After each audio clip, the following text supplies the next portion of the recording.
नमस्कार, कैसे हैं आप सभी लोग। स्वागत है आपका फिक्र आपकी में। और वाकई में फिक्र तो बहुत ज्यादा है, क्योंकि हर घंटे हर सेकंड एक नया डेवलपमेंट, एक नया सरप्राइज एलिमेंट सामने आ रहा है। खैर, यही डेमोक्रेसी की ताकत है और यही डेमोक्रेसी की खूबसूरती भी। आज प्रधानमंत्री मोदी ने नीट पेपर लीक केस में फास्ट ट्रैक कोर्ट बनाने का ऐलान किया है। तो राहुल गांधी ने कटाक्ष किया कि युवाओं के भविष्य को सबसे ज्यादा नुकसान आपने ही पहुंचाया। शाम को राहुल गांधी और विपक्ष के सांसद सत्ता के बैरिकेड पार करके गांधी स्मृति भवन गए। फिर यह है कि सरकार और विपक्ष की इस भिड़ंत के बीच छात्रों को इंसाफ कब मिलेगा, यह सबसे बड़ी फिक्र है। संसद में आज मल्लिकार्जुन खड़गे ने धर्मेंद्र प्रधान के इस्तीफे की मांग दोहराई है, तो किरण रिजिजू ने विपक्ष से कहा है कि चर्चा के लिए शर्तें ना थोपी जाए। उधर दिल्ली के बाद बिहार में भी छात्रों पर लाठीचार्ज हुआ है। फिक्र यह है कि विरोध की आग कहां तक फैलती जाएगी। रामधन की चोरी के मुद्दे पर आज अयोध्या में संतों, वीएचपी और आरएसएस की बैठक हुई है, जिसमें मंदिर आंदोलन में चंपत राय के योगदान को ऐतिहासिक बताते हुए उनका इस्तीफा वापस लेने की मांग उठी है। फिक्र यह है कि क्या जांच पूरी होने से पहले ही चंपत राय को वैचारिक क्लीन चिट देने का प्रयास हो रहा है। सरकार ने संसद में लिखित जवाब देकर कह दिया है कि E20 ईंधन से इंजन में खराबी नहीं होती है और इसे वापस नहीं लिया जाएगा। फिक्र यह है कि नई ईंधन नीति के दौर में पुरानी गाड़ियों का भविष्य क्या होगा। और ईरान पर अमेरिका ने B-1 लैंसर बॉम्बर से हमले शुरू कर दिए हैं। इस बीच तेहरान पर अगले हफ्ते का अटैक प्लान भी लीक हुआ है। इसके बाद खाड़ी में बारूदी सवाल यह है कि क्या दुनिया भीषण युद्ध के मोड़ पर आ खड़ी हुई है। लेकिन आज भी फिक्र की शुरुआत पेपर लीक और धर्मेंद्र प्रधान के इस्तीफे पर जारी गतिरोध से। आज चौथे दिन भी जंतर मंतर से लेकर संसद और सड़क तक इसका असर दिखा है। लेटेस्ट डेवलपमेंट यह है कि अब से कुछ देर पहले लोकसभा में नेता प्रतिपक्ष राहुल गांधी सभी विपक्षी सांसदों के साथ छात्रों के समर्थन में एक बार फिर सड़क पर उतर गए। विपक्ष का यह दल राहुल के नेतृत्व में गांधी स्मृति पहुंचा। प्रियंका गांधी भी इस दल में थी। इससे पहले राहुल के घर पर सांसदों की मीटिंग हुई और फिर बस से सभी लोग 30 जनवरी मार्च के लिए रवाना हुए। हालांकि पुलिस ने पहले से ही बसें और बैरिकेड लगाकर उनका रास्ता रोक दिया। इस दौरान राहुल गांधी बस के अंदर ही फंस गए और करीब 10 मिनट बाद यह रास्ता खोला गया। इसके बाद वो गांधी स्मृति पहुंचे। इस दौरान राहुल गांधी के हाथ में संविधान की कॉपी दिखी। उन्होंने तिरंगा भी लहराया। उनके पीछे चल रहे सांसद मोबाइल टॉर्च जलाकर आगे बढ़ रहे थे। उनका कहना था कि नीट पेपर लीक के बाद जिन छात्रों ने जान गंवाई, उनको याद करने और श्रद्धांजलि देने के लिए वो गांधी स्मृति गए। राहुल ने कहा कि हम उन छात्रों के साथ भी हैं जो घायल हैं, जिन्हें न्याय और जवाबदेही की शांतिपूर्ण मांग करने पर पीटा गया। They're doing a drama. Obviously, they're scared. We felt, all the MPs felt that if the students are on the street, we should also be on the street. The Modi government is assassinating democracy in India, is brutalizing students, is beating students. The opposition is not going to accept this. के बच्चों को आप इसलिए पीट रहे हैं क्योंकि वो अपना अधिकार मांग रहे हैं। तो हम सबको दिख रहा है कि कितना गलत हो रहा है। और हमारे देश के लोकतंत्र को, जिसके लिए गांधी जी शहीद हुए, जिसके लिए तमाम लोग शहीद हुए, और गांधी जी जैसे तमाम किसान हैं जिन्होंने इस देश की आजादी की लड़ाई लड़ी, और आज हम इसी देश में अपने ही बच्चों को मार रहे हैं। आज हम इसी देश में वो लोकतंत्र खत्म करने जा रहे हैं जिसके लिए ये लोग लड़े, जिसके लिए ये लोग शहीद हुए, जिसके लिए ये लोग शहीद होते हैं। देखिए, हर दिन इस प्रोटेस्ट का एक अलग एंगल, एक नया अध्याय देखने को मिल रहा है और ये सारे एलिमेंट ऑफ सरप्राइज से भरे हुए हैं। राहुल और विपक्षी नेताओं के गांधी स्मृति पहुंचने से पहले ही वहां पुलिस तैनात कर दी गई थी। राहुल गांधी के मार्च के दौरान हमारी टीम भी वहां थी।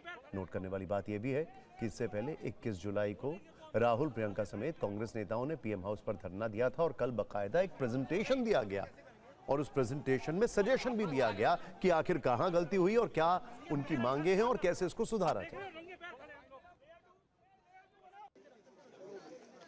प्रशांत जी थोड़ा पीछे होता है, पीछे होता है। अरे प्रशांत जी यार इधर।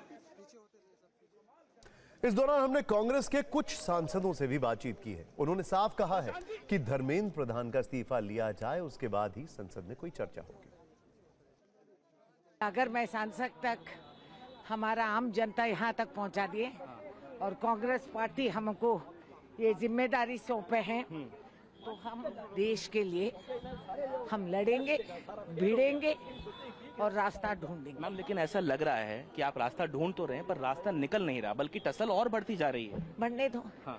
कितने साल हम ब्रिटिश से लड़ के बाहर कर दिए, जीत हमारी आप होगी। मोदी सरकार की तुलना अंग्रेजों से कर रही हैं? उससे खराब और कोई है तो उनसे करेंगे हम। रणनीति नहीं, रणनीति का समय भी नहीं, ये जन भावना नीति है, युवा भावना नीति है और देश के युवाओं की एक आज भावना है कि धर्मेंद्र प्रधान का इस्तीफा हो। वही बात हम रख रहे हैं सरकार के सामने। इसके साथ साथ सरकार माफी भी मांगे और जिन्होंने पुलिस ने जो कार्रवाई करी उसके लिए जिम्मेदार लोगों पे कार्रवाई भी हो।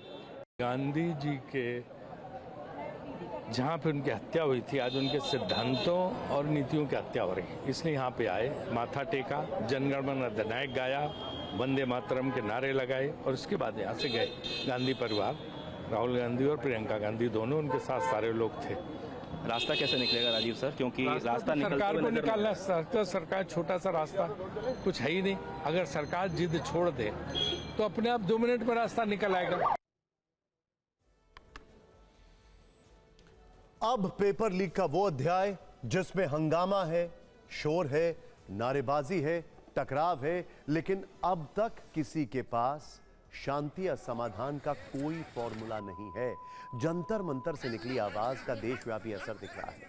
कहीं छात्र और पुलिस भिड़ रही है, तो कहीं कांग्रेस और बीजेपी के नेता। मॉनसून सत्र शुरू हुए 4 दिन हो चुके हैं, लेकिन नतीजा शून्य है।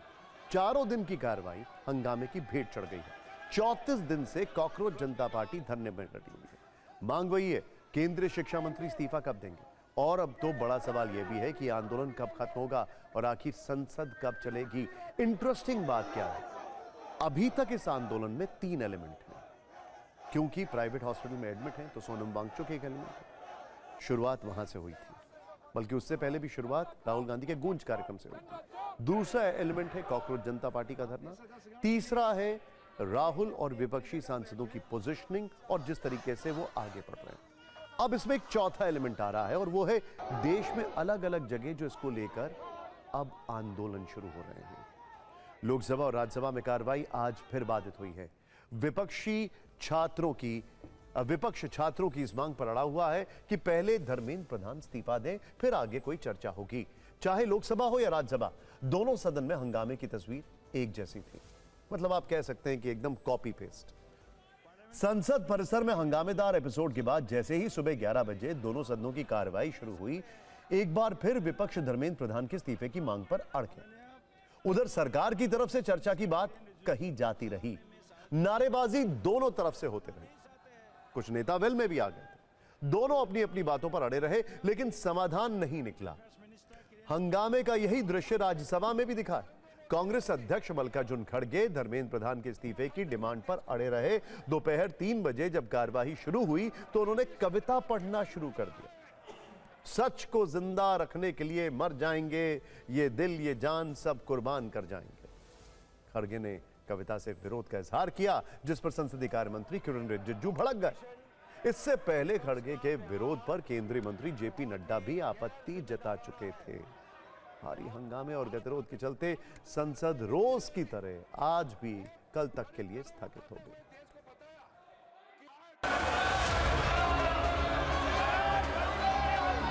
जिंदा रखने के लिए भले ही मर जाएंगे, ये दिल ये जान सब कुर्बान कर जाएंगे, मगर देश से अन्याय मिटाने के लिए हर चुनौती से टकरा जाएंगे। सर, ऑपोजिशन विपक्ष का व्यवहार बहुत ही गैर जिम्मेदाराना है, बहुत ही गैर जिम्मेदाराना है।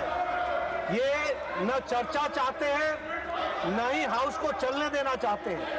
पहले इन्होंने कहा कि आप पेपर लीक पर चर्चा करो और सरकार ने कहा कि हम नीट पर चर्चा करेंगे, हर विषयों पर चर्चा करेंगे, उसके लिए हम तैयार हैं। लेकिन आज इन्होंने अपनी डिमांड बदल दी और इस्तीफे की बात करने लगे। सर, मैं आज आपसे विनती करूंगा कि सरकार आगे आए, स्टेटमेंट दिए कि जो इस्तीफा हम पूछ रहे हैं और एजुकेशन मिनिस्टर इस्तीफा देना चाहिए। और लाखों हजारों लोग आज रास्ते पे गिरे हुए, लाठीचार्ज हो गई है और बहुत से हॉस्पिटल्स में हैं और उनके माँ बाप परेशान हैं। इसीलिए मैं आपसे विनती करता हूँ, उनका रिजिग्नेशन पहला लीजिए, डिस्कशन शुरू कीजिए। हम तैयार हैं डिस्कशन के लिए। इस्तीफा जरूर होना चाहिए और जब तक आप इस्तीफा नहीं दिलाएंगे, डिस्कशन शुरू नहीं होगा। संसद के बाहर का माहौल भी काफी टेंस था और सदन की कार्रवाई शुरू होने से पहले बाहर भी बहुत ज्यादा गर्मागर्मी देखी। संसद परिसर में एक तरफ पक्ष और दूसरी तरफ विपक्ष का प्रदर्शन हुआ। मकर द्वार पर दोनों पक्ष आर पार के मूड में दिखे। एनडीए और इंडिया ब्लॉक के सांसद आमने सामने थे। आज के टकराव की शुरुआत संसद परिसर में इसी मकर द्वार से हुई। सोनिया गांधी की मौजूदगी में लोकसभा में नेता विपक्ष राहुल गांधी और प्रियंका गांधी ने विपक्ष के सांसदों के साथ नारे लगाए। इस दौरान समाजवादी पार्टी प्रमुख अखिलेश यादव भी मौजूद। अखिलेश यादव प्रदर्शन की तस्वीरों के साथ सोशल मीडिया पर एक पोस्ट भी लिखते हैं। हुक्मरान, नौजवान और संविधान वाली लाइन लिखी है उन्होंने। एक तरह से यह विपक्षी एकजुटता को दिखाने की भी कोशिश थी। संसद परिसर में विपक्ष आक्रामक हुआ तो एनडीए सांसद भी विरोध प्रदर्शन करने लगे। एनडीए सांसद पीएम आवास के बाहर 21 जुलाई को राहुल के धरने का विरोध कर रहे थे। इसी दौरान कुछ ऐसे वीडियो आए जिससे सबका ध्यान खींचा। कांग्रेस की तरफ से कुछ वीडियो पोस्ट किए गए जिनमें यह दिखाया गया कि एनडीए के कुछ सांसदों ने राहुल गांधी की हूटिंग और उनके खिलाफ नारे लगाए, लेकिन वो देखते रहे और उन्होंने कोई जवाब नहीं दिया, बल्कि इशारा दिया कि वो और जोर से नारे लगाएं। इसके बाद प्रियंका गांधी ने सत्ता पक्ष के सांसदों के सामने जाकर नारे लगाए।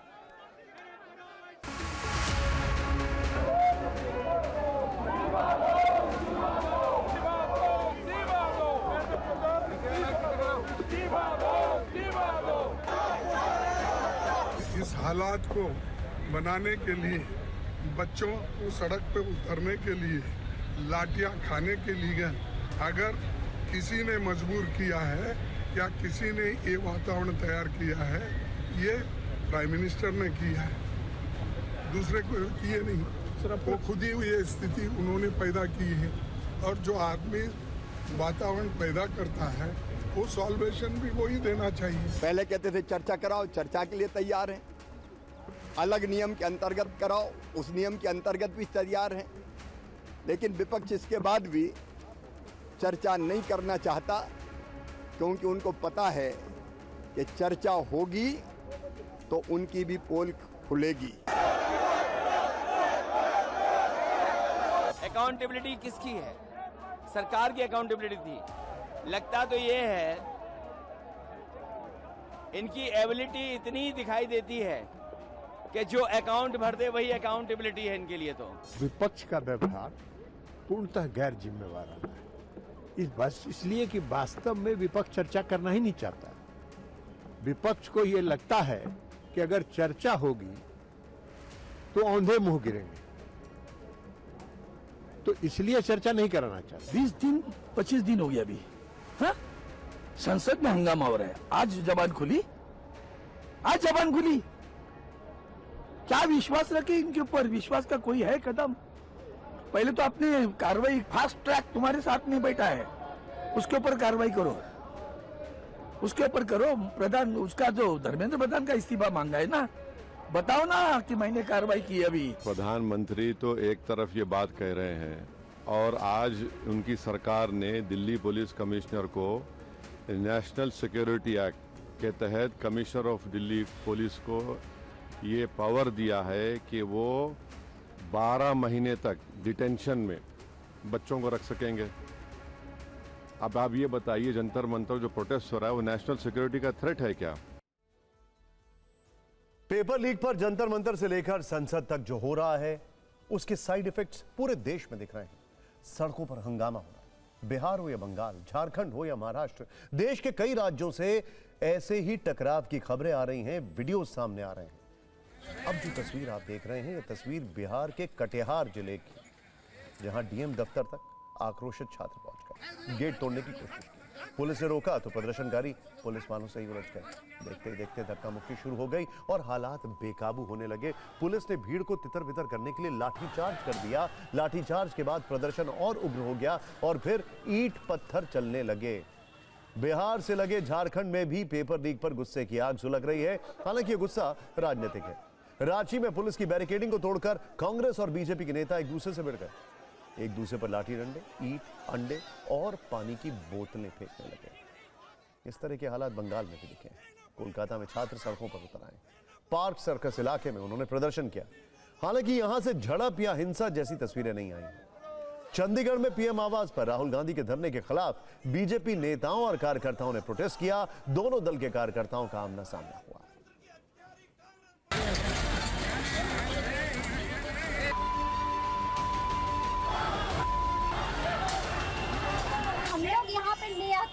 यहाँ देख सकते हैं हम लोग के हाथों में कुछ नहीं है यहाँ, लेकिन पुलिस के हाथों में डंडा है, बंदूक है, गोली है। हम लोग थोड़े ना आतंकवादी हैं।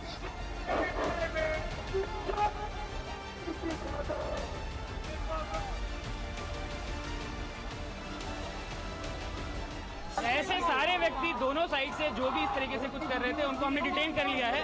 हम लोग यहाँ पे सीसीटीवी से कॉन्टिन्यूसली मॉनिटरिंग कर रहे हैं। ऐसे लोग को और आइडेंटिफाई कर रहे हैं। हमारी पुलिस की टीम ऑलरेडी मौजूद है दोनों साइड पे। नेता प्रतिपक्ष ने दिल्ली की सड़कों पे किया, प्रधानमंत्री के आवास पर किया, आज ये यहाँ कर रहे हैं। हमारा मानना है कि पुलिस एक तरफा कार्रवाई कर रही है।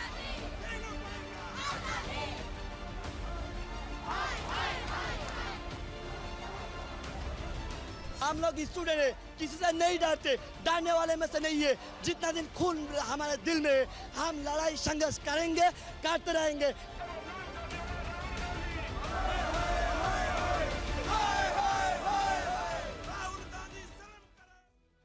प्रतियोगी परीक्षाओं में धांधली और पेपर लीक के मामलों को लेकर सड़क से संसद तक जारी तकरार के बीच आज पीएम मोदी का एक बड़ा बयान आया। उन्होंने ऐलान किया, देश के युवाओं का हित और उनका भविष्य हमारी सर्वोच्च प्राथमिकता है।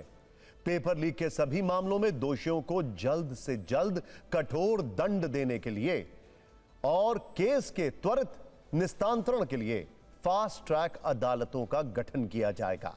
इस संबंध में निर्देश दिए गए कि संबंधित विभाग आवश्यक कार्रवाई सुनिश्चित करें।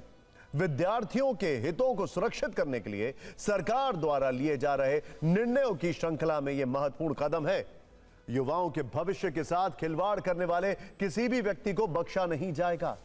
पीएम मोदी ने स्पष्ट किया कि पेपर लीक के जो भी दोषी होंगे वो बचेंगे नहीं। केस भी लंबा नहीं चलेगा। फास्ट ट्रैक कोर्ट के जरिए फैसला जल्द होगा और सजा कठोर मिलेगी। उनके इस ऐलान से जुड़ी और ज्यादा जानकारी जो हमारे पास है उसके मुताबिक सरकार ने पेपर लीक रोकने के लिए ही एक public examination prevention of unfair means act 2024 बनाया था। यह कानून 21 जून 2024 से ही देश में प्रभावी है और इसके तहत ही देश में पेपर लीक रोकने के लिए सजा कठोर की गई थी। इसमें एनटीए की ओर से आयोजित की जाने वाली UPSC, SSC, RRB, IBPS, central government ministries की परीक्षाएं आती हैं। इसी कानून के तहत बॉम्बे हाईकोर्ट की नागपुर और औरंगाबाद शाखा के अलावा कोलकाता हाईकोर्ट के जुरिडिक्शन में भी कई मामले दर्ज हैं। और पीएम मोदी के ऐलान के बाद इसी कानून के तहत दिल्ली, महाराष्ट्र, पश्चिम बंगाल और मध्य प्रदेश हाईकोर्ट के क्षेत्राधिकार में प्राथमिकता के आधार पर फास्ट ट्रैक कोर्ट स्थापित करने का प्रस्ताव है, जहां पर मामलों का स्पीडी ट्रायल होगा और डे टू डे बेसिस पर सुनवाई करते हुए जल्द सजा दिलाने का प्रयास होगा। लेकिन प्रधानमंत्री मोदी के इस ऐलान के बाद लोकसभा में नेता प्रतिपक्ष राहुल गांधी ने भी एक जवाबी पोस्ट किया और पीएम पर युवाओं के भविष्य को सबसे अधिक नुकसान पहुंचाने का सियासी आरोप लगाते हुए इसे शिक्षा तंत्र की तबाही छिपाने की कोशिश बताया। राहुल गांधी ने इसके साथ ही कल की प्रेस कॉन्फ्रेंस में उठाई गई 3 शर्तों का जिक्र फिर से किया। उन्होंने छात्रों की मांगे दोहराते हुए लिखा, नंबर 1 धर्मेंद्र प्रधान को पद से हटाएं, नंबर 2 छात्रों से माफी मांगे, नंबर 3 छात्रों के साथ हिंसा करने वालों के खिलाफ कार्रवाई करें। राहुल गांधी के इस पोस्ट के बाद सरकार की तरफ से पीएम मोदी के ऐलान के समर्थन में बड़े बड़े मंत्रियों के बयान आए। रक्षा मंत्री राजनाथ सिंह ने पीएम के पोस्ट को रीपोस्ट करते हुए एक्स पर लिखा कि पेपर लीक मामलों में त्वरित सुनवाई के लिए प्रधानमंत्री मोदी का फास्ट ट्रैक कोर्ट स्थापित करने का निर्णय युवाओं को सशक्त बनाने के प्रति उनके दृढ़ संकल्प और अटूट प्रतिबद्धता को दर्शाता है। तो जवाब में प्रियंका गांधी ने कटाक्ष करते हुए पूछा कि पीएम मोदी मंगल मिशन का श्रेय लेते हैं, युवाओं के भविष्य की जिम्मेदारी क्यों नहीं ले रहे? मतलब पीएम मोदी के फास्ट ट्रैक गठन के ऐलान के बाद भी पक्ष विपक्ष में टकराव बरकरार है।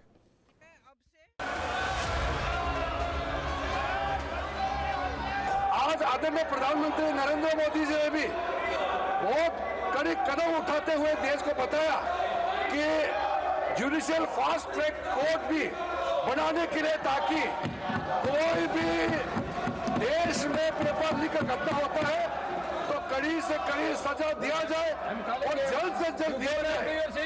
इतना अच्छा सरकार की तरफ से पहल किया गया। मेरा रिक्वेस्ट ये है कि आप कंडीशन मत डालिए, बिना कंडीशन डाले हो चेयरमैन आप डिसाइड करें और चर्चा तुरंत शुरू करें। हम ये मांग करते हैं कि चर्चा आज ही शुरू होनी चाहिए। जो आज प्राइम मिनिस्टर का बयान हुआ है ये इन्वेस्टिगेटिव बयान है ये, और दूसरा जो है पहले एजुकेशन मिनिस्टर का इस्तीफा होना चाहिए। चर्चा करने के लिए चर्चा से चर्चा के लिए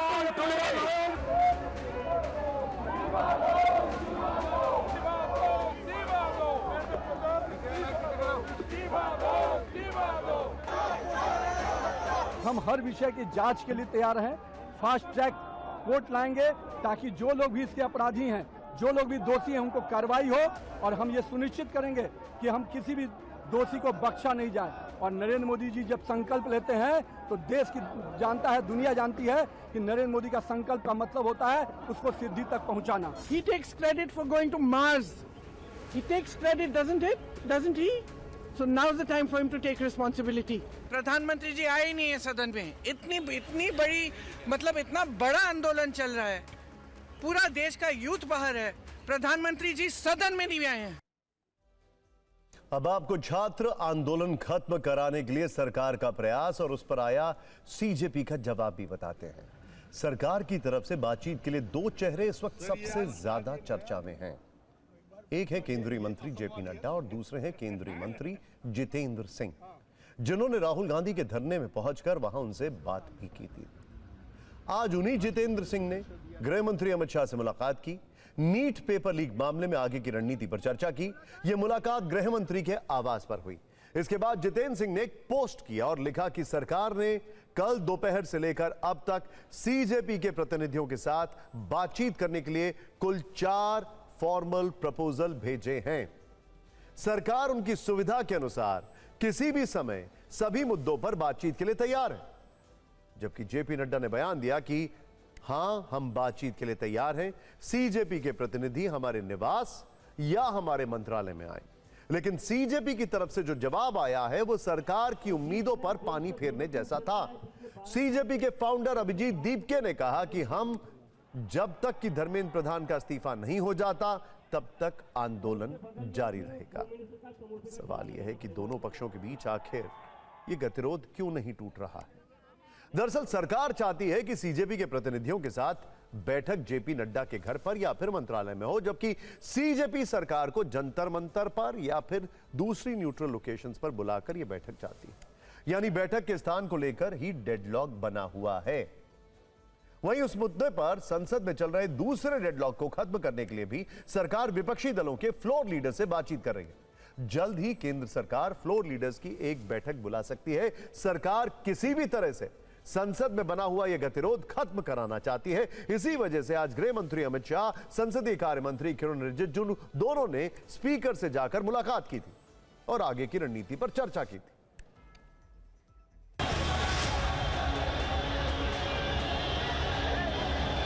सरकार की ओर से चर्चा के लिए हम हर समय तैयार हैं।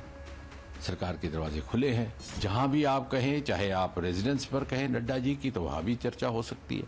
अगर आप कहें ऑफिस में, तो ऑफिस में भी हो सकती है। जैसे मैंने कहा, हमारे लिए ये कोई प्रतिष्ठा का विषय नहीं है। हमारा प्रोटेस्ट जैसे चला रहा था वैसे ही चलता रहेगा। हमारा प्रोटेस्ट तब तक वापस नहीं लिया जाएगा जब तक धर्मेंद्र प्रधान का इस्तीफा नहीं होता। तो अभी इसके बाद जो भी बात होगी वो जंतर मंतर पर होगी। हाँ, हम तैयार हैं। सर, कहाँ पे मुलाकात आपको लगता है? कहीं भी, कोई भी लोकेशन? वो हमारे रेजिडेंस में आए या फिर हमारे ऑफिशियल ऑफिस में जो हमारे मंत्री। नड्डा जी का न्योता आया है फिर से बात करने के लिए, लेकिन हमें तो ये नहीं समझ में आ रहा है कि इतना क्या उनका ईगो है कि वो जंतर मंतर नहीं आना चाह रहे हैं चल के। वैसे सरकार और कॉकरोच जनता पार्टी की इस लड़ाई के बीच बीजेपी नेता मुरली मनोहर जोशी का बड़ा बयान आया है। उन्होंने छात्रों पर किए गए लाठीचार्ज को काफी पीड़ादायक बताते हुए उम्मीद जताई है कि सरकार उनकी मांगों को धैर्य से सुनेगी। एक पोस्ट में मुरली मनोहर जोशी ने लिखा, यह देखना अत्यंत पीड़ादायक है कि देश के विभिन्न भागों से आए युवा छात्र कई दिनों से नई दिल्ली की सड़कों पर एकत्रित हैं। उनकी चिंताएं और सरोकार वास्तविक हैं। मुझे पूरी आशा है कि इसे केवल कानूनी और व्यवस्था की समस्या के रूप में नहीं देखा जाएगा, जिससे बलपूर्वक निपटा जाए। मुझे यह देखकर अत्यंत पीड़ा हुई है कि महिलाओं और युवतियों पर निर्मम बल प्रयोग किया गया है। ऐसे बल के उपयोग से भारतीय समाज का बड़ा हिस्सा विकसित भारत के लक्ष्य से बहुत दूर चला जाएगा। आपको बताना जरूरी है कि मुरली मनोहर जोशी खुद एक टीचर भी रह चुके हैं। खैर, दिल्ली के जंतर मंतर की तरह देश के कई हिस्सों में पेपर लीक और शिक्षा मंत्री धर्मेंद्र प्रधान के इस्तीफे की मांग पर छात्रों का प्रदर्शन चल रहा है। मुंबई में कई लोग इस तरह के प्रदर्शनों में शामिल हैं। आज हम आपको मुंबई में हो रहे प्रदर्शन की दो तरह की तस्वीरें दिखाते हैं और एक स्टैट्यूटरी वार्निंग यह है कि आप शॉक्ड होने वाले हैं। ये दोनों ही तस्वीरें सोशल मीडिया पर वायरल हैं। पहली तस्वीर पुलिस की गाड़ी के अंदर की है, जिसमें एक पुलिस वाला छात्रों के प्रदर्शन में शामिल कुछ लड़कों को ड्रग्स के केस में फंसाने की धमकी देता हुआ सुनाई दे रहा है। दूसरा वीडियो एक लड़की का है जिसने अकेले ही पुलिस की उस गाड़ी को रोक दिया जिसमें प्रदर्शनकारियों को भरकर ले जाया जा रहा था। इन दोनों वीडियो में पुलिस की गाड़ी कॉमन है, लेकिन एक में असली खबर गाड़ी के अंदर की है, जबकि दूसरे में गाड़ी से बाहर की है। पहले अंदर वाली खबर बताते हैं। मुंबई कांग्रेस ने इस वीडियो को पोस्ट करते हुए लिखा है कि एक वायरल वीडियो में दावा किया गया है कि मुंबई पुलिस प्रदर्शन कर रहे छात्रों को धमका रही है कि अगर वो दोबारा प्रदर्शन करने लौटे तो उन्हें झूठे ड्रग्स के मामले में फंसा दिया जाएगा और पूरी जिंदगी जेल में सड़ना पड़ेगा। सोशल मीडिया पर इस वीडियो के वायरल होते ही मुंबई पुलिस के काम करने के तरीके पर सवाल खड़े होने लगे। राज ठाकरे समेत कई नेताओं ने इस घटना पर आपत्ति जताई। इस बीच खबर मिली कि वायरल वीडियो के खिलाफ मुंबई पुलिस ने जांच के आदेश दे दिए हैं और जांच पूरी होने तक वीडियो में दिख रहे पुलिसकर्मी को वर्तमान पोस्टिंग से हटा दिया गया है। महाराष्ट्र के मुख्यमंत्री देवेंद्र फडणवीस ने भरोसा दिया है कि मामले की निष्पक्ष जांच की कर उचित कार्रवाई की जाएगी। समझे कसम से घर पे इधर वापिस अगर किधर मिला नहीं तो फिर मेरे साथ बेकार आदमी नहीं, बिल्कुल नहीं, बिल्कुल मैं डायरेक्ट 50-50 ग्राम पाउडर डाल देगा कि जेब में। अरे नहीं, गया क्या जिंदगी गया। नो जामीन। वो तो सर वो तो और ही खराब। तुम लोग की वजह से हम लोग को तकलीफ है अभी। ठीक है सर, जाएंगे। मैं तो मालूम पड़ा कि फिर घूम के आ गए। नहीं। एक वीडियो सामने आया है जो बिल्कुल गलत है, हम उसकी निंदा करते हैं। तुरंत उसके ऊपर कार्रवाई की गई है और पूरे मामले की सत्यता की जांच चल रही है। कार्रवाई से कुछ होगा नहीं। ये इस प्रकार से रैकेट मुंबई पुलिस चला रही है क्या, ड्रग्स का रॅकेट चला रही है क्या, जो आशंका है उसकी जांच होना चाहिए। माझ्याकडे आता एक व्हिडिओ आलाय, मला असं वाटतं की मी तो आता मुंबई पोलीस कमिशनरने देखील पाठवलेला आहे। एका टॅक्सीतनं मुलं चालली होती आणि ती मुलं चालली असताना टॅक्सीतनं नाही, पोलिसांच्या गाडीतून आणि तो पोलीस त्यांना सांगतोय त्या मुलांना की परत या एरियात जर दिसलात तर खिशामध्ये तुमच्या काय 5 ग्रॅमची पावडर टाकीन 50 ग्रॅमची पावडर टाकीन बरं का. भाई पोलिसांकडे तर पावडर पण मिळायला लागली. गाड़ी के अंदर की खबर आपने देख ली है. अब आपको पुलिस की गाड़ी के बाहर वाला वीडियो दिखाते हैं. इस वीडियो में आपको एक लड़की नजर आ रही होगी. ये लड़की मुंबई के शिवाजी पार्क इलाके में छात्रों के प्रदर्शन में शामिल होने पहुंची थी. बताया गया कि पुलिस कुछ प्रदर्शनकारी छात्रों को वहां से अपनी गाड़ी में भरकर ले जा रही थी. तभी ये लड़की पुलिस की गाड़ी के आगे खड़ी हो गई और अपने दोनों हाथों को गाड़ी के बोनट पर रख दिया. ये देखकर वहां मौजूद बाकी प्रदर्शनकारियों में भी जोश आ गया और उन्होंने इस लड़की का समर्थन करने के लिए नारेबाजी शुरू कर दी. काफी देर तक वो लड़की पुलिस की गाड़ी के आगे डटी रही और आखिरकार पुलिस को गाड़ी में भरे सारे प्रदर्शनकारियों को छोड़ना पड़ा. खैर, गाड़ी के अंदर और बाहर की तस्वीर आपने देख ली. उसमें प्रदर्शन का ईंधन था. अब गाड़ी के अंदर के ईंधन वाली खबर की बात करते हैं. वैसे संसद भले ही नहीं चल रही है, लेकिन उस मुद्दे पर सरकार ने लिखित जवाब जरूर दे दिया जिस पर 20 जुलाई से पहले देश भर में हंगामा हो रहा था. हम बात कर रहे हैं E20 मिक्स पेट्रोल की. 4 दिन से जारी पेपर लीक वाले बवाल से पहले यही मुद्दा टॉप ऑफ द हेडलाइन था.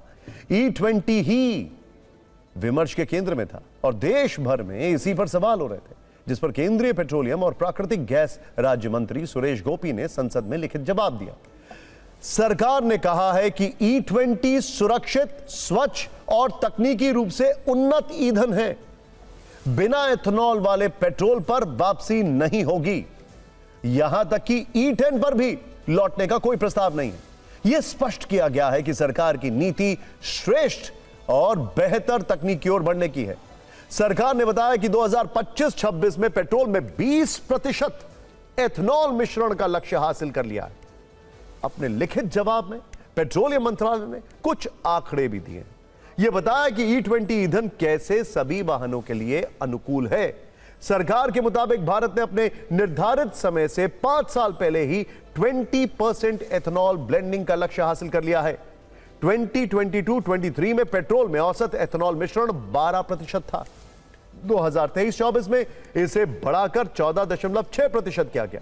2024-25 में 19.2% एथेनॉल मिश्रण किया गया. वहीं 2025-26 में यह बढ़कर 20% तक पहुंच गया है. हालांकि सरकार ने यह साफ नहीं किया है कि फिलहाल 20% से अधिक ब्लेंडिंग का फैसला नहीं है. मतलब अभी E20 ईंधन पर ही सरकार टिकी रहेगी. एक और अहम बात यह है कि फ्लेक्स फ्यूल वाहनों के लिए लाया गया E85 ईंधन केवल उन्हीं वाहनों के लिए प्रमाणित है. यह सामान्य पेट्रोल सप्लाई में शामिल नहीं है. सोशल मीडिया पर यह दावे हो रहे हैं कि E20 से ईंधन से इंजन खराब होता. अपने जवाब में सरकार ने इन दावों को खारिज कर दिया. सरकार का कहना है कि E20 से वाहनों या इंजनों को कोई असामान्य नुकसान नहीं हो रहा है. यह बताया गया है कि परीक्षण और फील्ड टेस्ट में E20 ईंधन सफल है. एक और आंकड़ा देते हुए सरकार ने सफाई दी है कि 2025-26 में 2,84,00,000 वाहनों की सर्विसिंग हुई. इनमें करीब 1.5 करोड़ बिना E20 वाले वाहन थे. इस दौरान एथेनॉल के कारण इंजन खराब होने की कोई शिकायत नहीं मिली है. सरकार का कहना है कि आज की तारीख में 20 करोड़ से अधिक दोपहिया बिना खराबी के सड़कों पर चल रही. इसके अलावा 3 करोड़ पेट्रोल कारें E15 प्लस और E20 ब्लेंड पर बिना खराबी के चल रही हैं. हालांकि सरकार ने यह माना है कि E10 वाहनों में E20 ईंधन से माइलेज में मामूली कमी हो सकती है. माइलेज में अधिकतम 3 से 5% की कमी हो सकती है. अपने लिखे जवाब में सरकार ने E20 के फायदे भी गिनाए. यह भी बताया है कि किसानों को इससे लाभ हुआ. एथेनॉल ब्लेंडेड पेट्रोल कार्यक्रम से किसानों को 1,66,00,000 रुपए से अधिक का भुगतान हुआ. करीब 316 लाख मैट्रिक टन कच्चे तेल का आयात घटा. 1,97,00,000 करोड़ से अधिक की विदेशी मुद्रा बचाई गई. यहां तक कि कार्बन उत्सर्जन में भी कमी आई है. कुल मिलाकर E20 पर लगातार बहस और सवालों के सिलसिले के बाद संसद में भी सरकार का फाइनल जवाब आ चुका है. E20 ईंधन सरकार द्वारा मान्यता प्राप्त है. बकौल सरकार इससे ना तो कार खराब होती है और ना ही इंजन. अगर माइलेज थोड़ा बहुत ऊपर नीचे हो भी रहा है तो शायद लोगों को इसके साथ रहने और चलने की आदत डालनी होगी, क्योंकि फिलहाल यही सरकारी समाधान है. पेट्रोल पंपों पर वही E20 ईंधन मिलता रहेगा, जिससे गाड़ियों के खराब होने के दावे पिछले कई दिनों से सोशल मीडिया पर किए जा रहे हैं. सवाल यह है कि पेट्रोल पंपों पर ऐसा कौन सा टेस्टिंग मीटर लगेगा, ऐसा कौन सा मानक लगेगा जो यह निर्धारित करेगा कि उसमें E20 20% ही है, उससे ज्यादा नहीं, कि पेट्रोल पंप वाले धोखा नहीं दे रहे. खैर, अब राम मंदिर चढ़ावा चोरी की फाइल खोलते हैं, चलते हैं अयोध्या। बड़े दिनों से इसकी चर्चा नहीं हुई, आइए देखते हैं क्या चल रहा है वहां पर। आज ट्रस्ट की छवि बचाने के लिए डैमेज कंट्रोल वाली कोशिश हुई। मणिराम दास छावनी में एक बड़ी बैठक हुई जिसमें अयोध्या के 100 से ज्यादा संत शामिल हुए। इसके अलावा वीएचपी और आरएसएस के कुछ पदाधिकारी भी पहुंचे। हालांकि बैठक में फ्रंट पर संतों को ही रखा गया, गोल मेज फॉर्मेशन में उनके बैठने की व्यवस्था की गई। संघ और वीएचपी के नेता हॉल में मौजूद रहे, लेकिन वो साइड में बैठे। संतों की इस बैठक को संत मंडल संगोष्ठी का नाम दिया गया, जिसकी अध्यक्षता महंत कमल नयन दास ने की। इसके अलावा महंत राजकुमार दास, शशिकांत दास, मिथिलेश नंदनी शरण, महंत सीताराम दास हनुमानगढ़ी, महंत संजय दास, करपात्री जी महाराज, गौरी शंकर दास, नाका हनुमानगढ़ी के महंत संत रामदास, पंचमुखी हनुमान मंदिर के कमला दास, परशुराम दास शामिल रहे। विश्व हिंदू परिषद से संरक्षक दिनेश चंद्र, बजरंग लाल बागड़ा, तो आरएसएस के प्रांत प्रचारक कौशल किशोर भी बैठक में मौजूद रहे। चढ़ावा कांड के बाद अयोध्या में इतने बड़े स्तर की यह पहली बैठक थी। अब इस मीटिंग की इनसाइड स्टोरी आपको बताते हैं। बैठक का मुद्दा राम मंदिर चढ़ावा चोरी और उसके बाद ट्रस्ट की बदनामी था, जिस पर सभी संतों की एक राय बनाने की कोशिश की गई। संतों ने कहा कि चढ़ावा चोरी को विपक्ष मुद्दा बना रहा है। यह ट्रस्ट राम मंदिर और पूरे अयोध्या को बदनाम करने का षड्यंत्र है। बैठक में कुछ संतों ने चंपत राय का पक्ष लेते हुए कहा कि उनका कोई दोष नहीं है। राम मंदिर आंदोलन और निर्माण में चंपत राय का योगदान ऐतिहासिक है। साथ ही संतों ने कहा कि जांच पूरी होने तक किसी ट्रस्टी को दोषी न माना जाए। जांच पूरी होने तक सभी संतों से ज्यादा बयानबाजी न करने और अफवाहों से बचने की अपील की गई है। बैठक खत्म होने के बाद संतों ने मीडिया से बातचीत की। ज्यादातर संतों की राय यही रही कि जांच सही तरीके से हो रही है। कुछ संतों का कहना है कि चंपत राय का इस्तीफा दबाव बनाकर लिया गया, इसीलिए उनको फिर से ट्रस्ट में शामिल किया जाना चाहिए।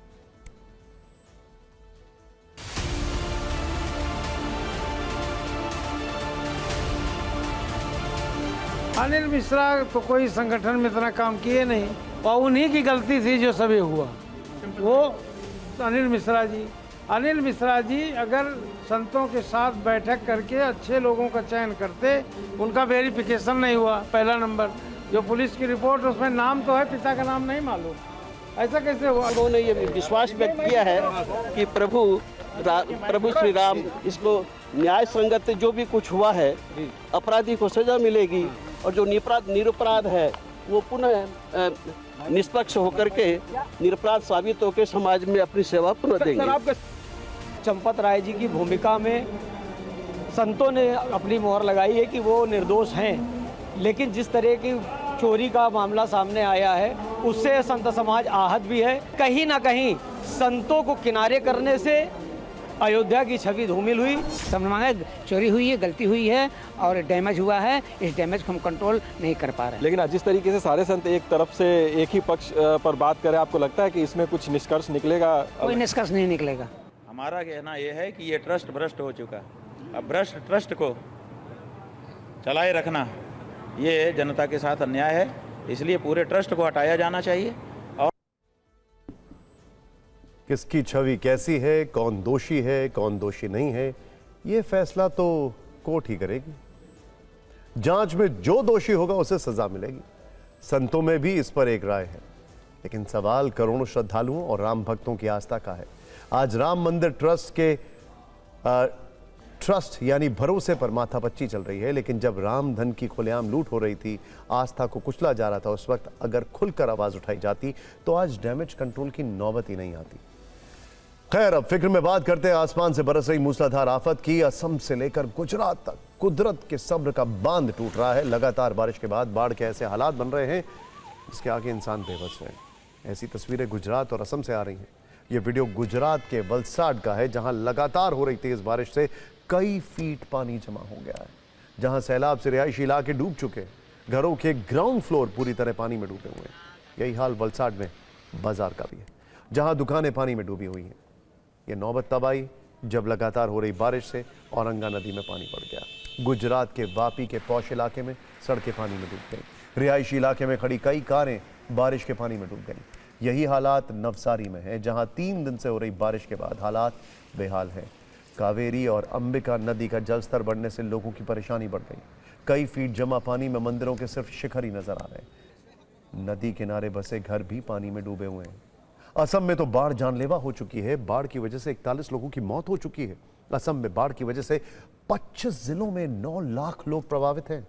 गुजरात और असम में कैसे नदियां जल तांडव कर रही हैं, आपको ये रिपोर्ट देखनी चाहिए।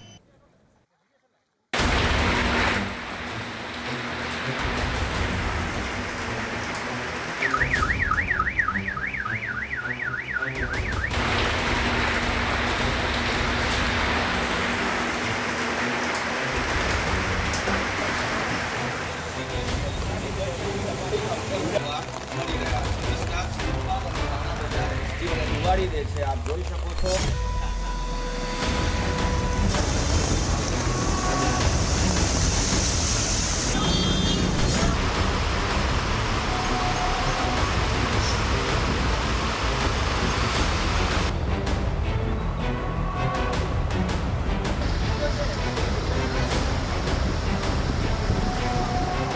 सभी गांवों के लोग को जो जहां भी शिफ्टिंग करना है तो रात को ही किया है, अभी भी चालू है। हर लोग अपनी सेफ्टी के लिए तंत्र आपके साथ है, लेकिन आपकी भी जिम्मेदारी बनती है सभी सही जगह पे निकलना चाहिए।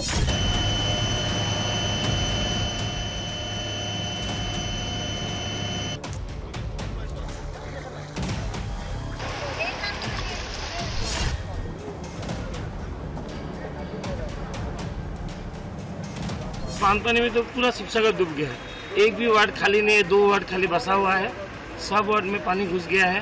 बहुत पानी कल से परेशानी हुई है। बच्चे के लिए खाना वाना बहुत प्रॉब्लम चल रहा है अभी, और पानी कम अभी तक कम नहीं हो रहा है। राशन का दुकान है मेरा, पूरा 5 फुट 4 फुट 5 फुट पानी भर गया है और पूरा राशन पूरा उसमें डूब के भीज के पूरा खत्म हो गया है। आसाम में बाढ़ परिस्थिति काफी गंभीर है।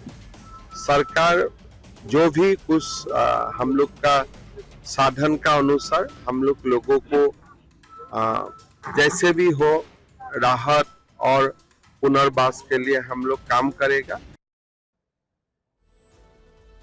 गुजरात और असम के अलावा देश के दूसरे कई इलाके भी बाढ़ बारिश से बेहाल हैं। महाराष्ट्र के पालघर में लगातार हो रही बारिश के बाद कई इलाकों में बाढ़ जैसे हालात हैं, जहां बाजारों में कई फीट पानी भर गया है। ये तस्वीरें महाराष्ट्र के नासिक की हैं। यहाँ पानी ही पानी दिखाई दे रहा है, जबकि इस जगह पर एक पुल है जो लगातार हो रही बारिश से पानी में डूब चुका है। पुल के ऊपर से ही पानी बहने लगा, लिहाजा एहतियात के तौर पर इस रास्ते को बंद कर दिया गया।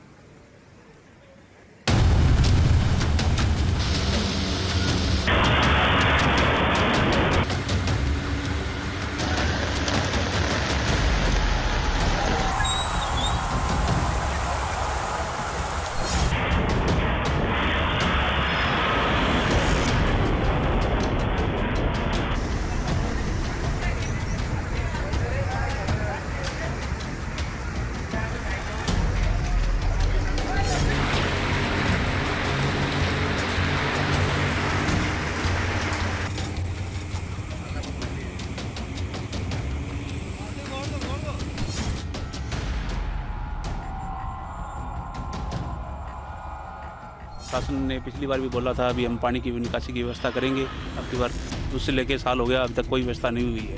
आज पहली बरसात से ये हाल है। अगर आने वाले टाइम में दोबारा बरसात आती है तो मेरे को लगता है अभी 150 तो क्या 200-250 घर और डूबने की आशंका है। और अभी तक इनका किसी प्रशासन ने कुछ नहीं किया। पिछली बार बहुत वादे किए थे, अगर सरकार कुछ नहीं करती है तो अब की बार बहुत तगड़ा धरना या रोड जाम करेंगे। और अब ग्लोबल फिक्र अमेरिका ईरान जंग की, जिसमें ईरान के विरुद्ध ट्रंप के नेक्स्ट वीक अटैक प्लान को लेकर खाड़ी देशों में खौफ का मीटर काफी ऊपर जा रहा है। ऐसा इसलिए क्योंकि अमेरिका जब ईरान पर विध्वंसक प्रहार करेगा तब ईरान का भीषण बदला उन्हीं खाड़ी देशों पर जवाबी हमले से पूरा होगा। अमेरिका और ईरान में लगातार 12वें दिन संघर्ष देखने को मिला है। अमेरिका ने ईरान के 4 प्रांतों को दहला दिया है। जवाब में ईरान ने खाड़ी में कुवैत, इराक, जॉर्डन में अमेरिकी ठिकानों पर हमले किए। तो इसके बाद एक खबर यह भी आई है कि अमेरिकी अटैक में पहली बार B-1 लैंसर बम वर्षक विमानों का इस्तेमाल हुआ। ये बॉम्बर्स हैं। इस बम वर्षक विमान का निकनेम बोन है। 75,000 पाउंड तक के हथियार ले जाने में सक्षम है। गाइडेड परमाणु और पारंपरिक हथियार ले जाने की ताकत रखता है। अमेरिका के पास ऐसे 104 बम वर्षक विमान है जो कि 40,000 फीट की ऊंचाई पर मैक 1.2 की स्पीड से उड़ान भरते हैं। दुश्मन के सैन्य अड्डे बंकरों को पलक झपकते ही तबाह कर सकते हैं। और अब क्या होगा ये हर एक की इस पर नजर है, क्योंकि कुछ तो होने वाला है ट्रंप की धमकियों के बाद।